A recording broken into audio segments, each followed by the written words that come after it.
You moved out here when? 2013. 2013. December 2013. You moved out here for work? Yes, sir. And what do you do for a living? I'm a City of Atlanta police officer. Yes, sir. City of Atlanta police officer. The cops? Yes, sir. 5-0? The ops, what they call us. Man. Have you found yourself being able to kind of maybe keep people out of trouble? Continue. That's the question. For sure. For sure. How so? I done helped more people than I hurt. When somebody really telling you, like, you just being nice, what's up, man? Yeah. Like, damn, bro, you don't even know. Straight up. I could be the person that could save you one day. You know what I'm saying? Ladies and gentlemen, can we welcome Cadell Stevens to the stage, please? All my life, it seems like my community's had a contentious relationship with law enforcement. And that beef seemed to have intensified in 2020, killing of George Floyd, shooting of Breonna Taylor. And I'm just sitting back and I'm watching people on TV just throw bite-sized slogans at one another. Black Lives Matter, Blue Lives Matter, defund the police. I'm like, yo, the conversation is a little bit deeper than that. It's a little bit more nuanced. You know, I felt like people was just using these slogans to exploit and push their own agenda and appear to be right instead of trying to get it right.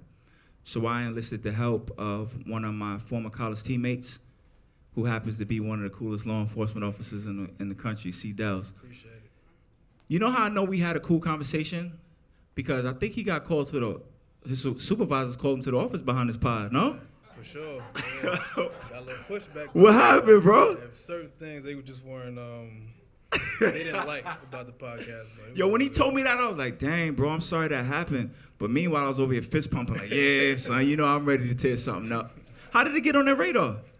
Just viral, just went viral. A couple people from the department was going around talking about it, and you know, it like just got around. You know? Got around. What did your peers say?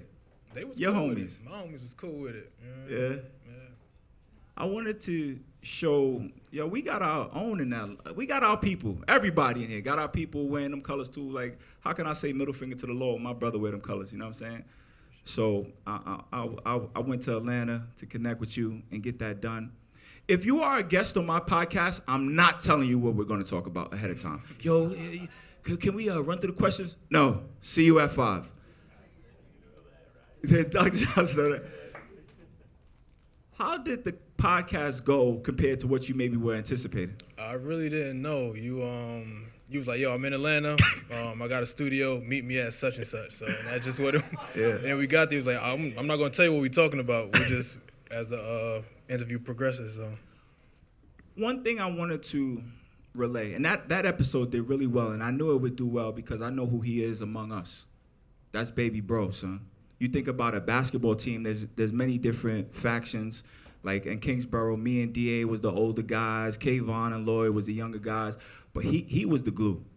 He's a big-time reason why we are 2-time city champions, not just for his gameplay, but the culture he helped create it. And I wanted that to portray during the podcast. You know what I'm saying? Cadell's the type of dude that be joking on you, but had you laughing at the joke. And I was wondering if that spirit, because, you know, law enforcement's a tough job. You got 9 times out of 10, you're dealing with people that are having the worst day of their life. And I wondered if that ever started to impact that spirit of yours. I would say, me personally, I try to separate the two. Yeah. You know what I mean? Because if you think about it, you deal with other people's problems for 12 hours a day, and most of the time it's not even good. You know what I'm saying? So think about that, and then you go home and you got to deal with your own problems. Yeah. You know what I'm saying? So you got to find other things to do not to bring it into your house. You know I just picture you like in a stakeout and stuff, and then you go home and you're someone to watch Paw Patrol, like trying to balance that. It's crazy. You know what I mean? You think you're the police now. Yeah.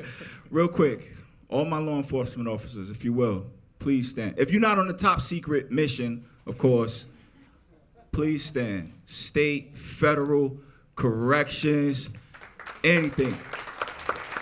Salute to y'all, man. Last but not least, what did moms think about the podcast? Moms was overjoyed, man. She was sending me text messages. I sent her the actual clip first, and then she was overjoyed. Like, she was going back to, that's my baby, and all that type of stuff. So it was good. That's what's up, man. Give it up for Cadell Stevens, please.